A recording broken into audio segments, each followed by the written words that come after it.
Hi everyone and welcome to another video from DispairRepair.com. In this video we'll give you some suggestions on how to get your car out of limp mode, also known as safe mode. So stay tuned.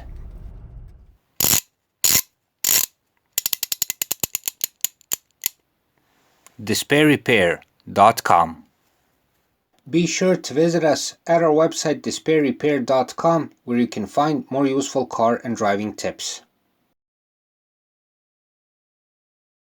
Limp mode is activated when your car has a problem, usually a more serious one.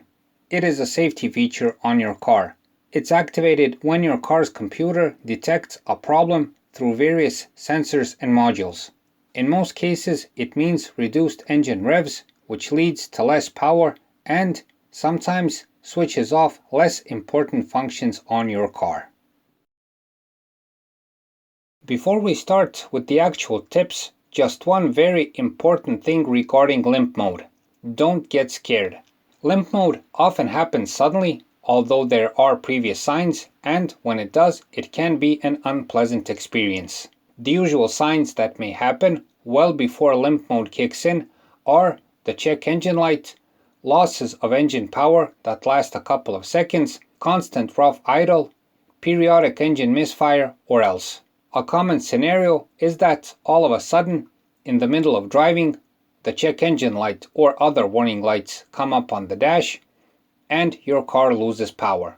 Oftentimes, the revs are reduced to, for instance, 2000 RPMs, or in worst cases, you may lose power totally. When this happens, and it can be very startling, it's important to stay calm and in control of the car. Your safety depends on it. Once limp mode happens, if possible, continue driving and pull over and park into a safe place as soon as possible. The first thing you can do is to turn off the engine, take out the key, and wait for about 10 to 15 minutes. Then try to start the car again. If the check engine light and other warning lights go away and the car reacts normally, try to continue driving, but with caution.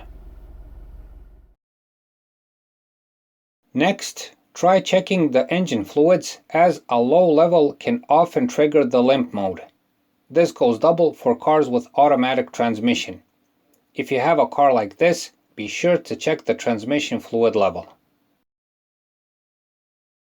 If all of this doesn't work, try taking off the minus clamp on the battery. Take it off and leave it off for about 10 minutes and then return it. The point of doing this is to try to reset the car's computer. This is, at least from personal experience, the most successful method. But I would recommend not doing this with more expensive cars that have complicated electronic systems, so you don't cause even more problems. If you happen to have an OBD tool at hand, try to connect it and try to erase the check engine light error or other errors and then try to start the car. This is an option worth trying, although it's of course better, while you're at it, to read the codes and perhaps determine the reason of the problem.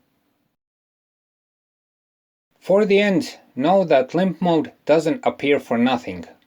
It is usually a sign of a serious problem that should be solved as soon as possible. Best solve it when the car enters limp mode for the first time.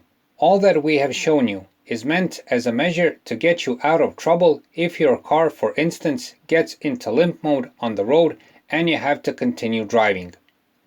This isn't meant as a solution to the problem. The solution must be found through inspecting the problem, fixing it, and if you can't do it yourself, drive the car to a trusted mechanic.